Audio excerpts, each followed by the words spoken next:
The leader of the Syrian Opposition Council, Sheik Ahmad Moaz al-Khatib, met here on Saturday with representatives of the United States and Russia, who fundamentally disagree on how to resolve Syria's civil war. But the meetings were separate and there was no indication, officials said, that any progress had been made toward a workable plan to bring the violence to an end.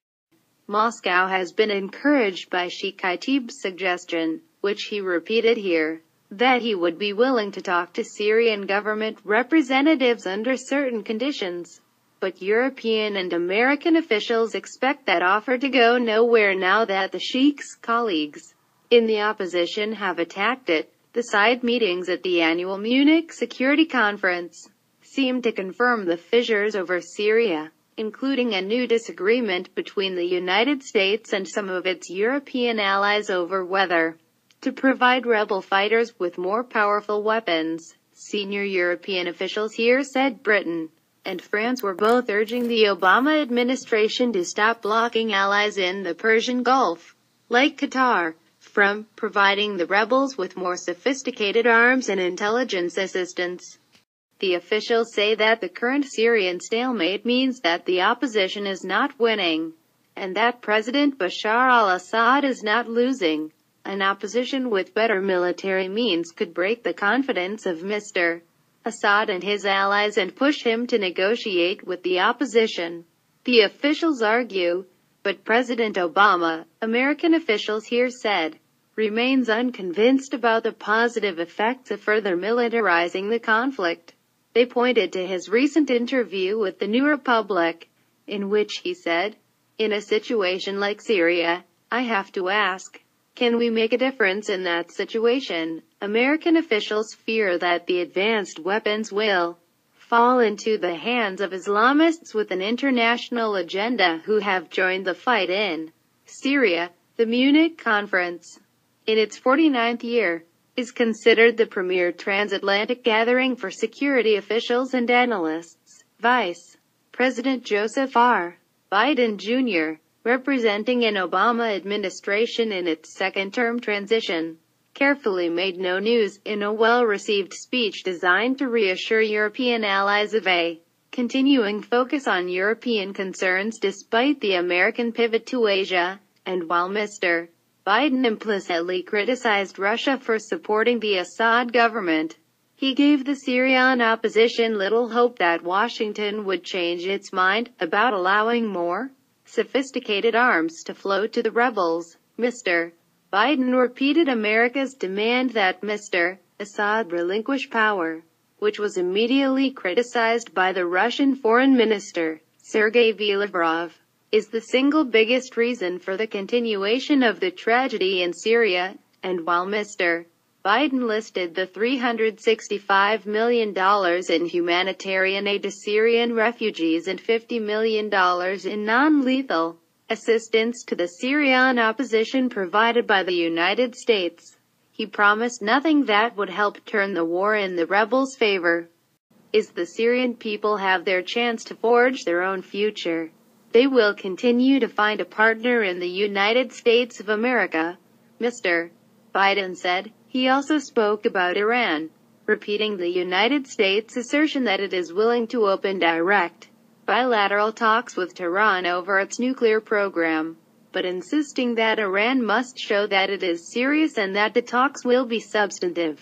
"We're not prepared to do it just for the exercise," Mr.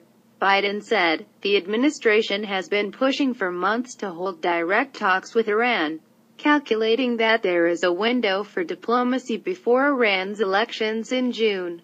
But in recent weeks, Iranian officials have thrown cold water on the idea. Iran has balked at setting a date or location for multilateral talks with the United States and other major powers, in a sign of the intransigence of the conflict over Syria's future.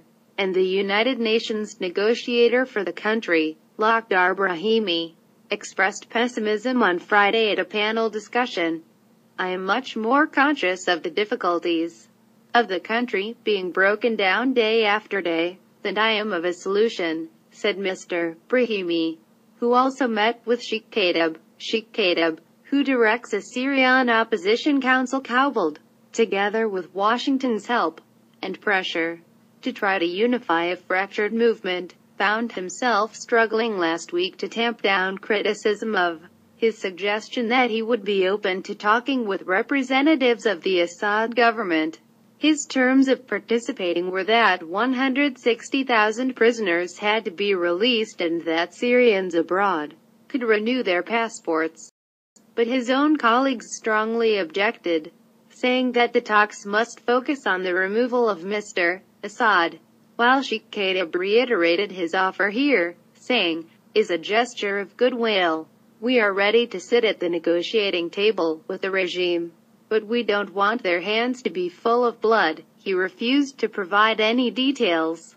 He also called for the West to destroy the government's air power, which would require the direct military intervention that Washington has ruled out. Mr. Lavrov, for his part, expressed the standard Russian position: no international military involvement, no solution by military means, an immediate ceasefire, and negotiations among all parties, including Mr. Assad.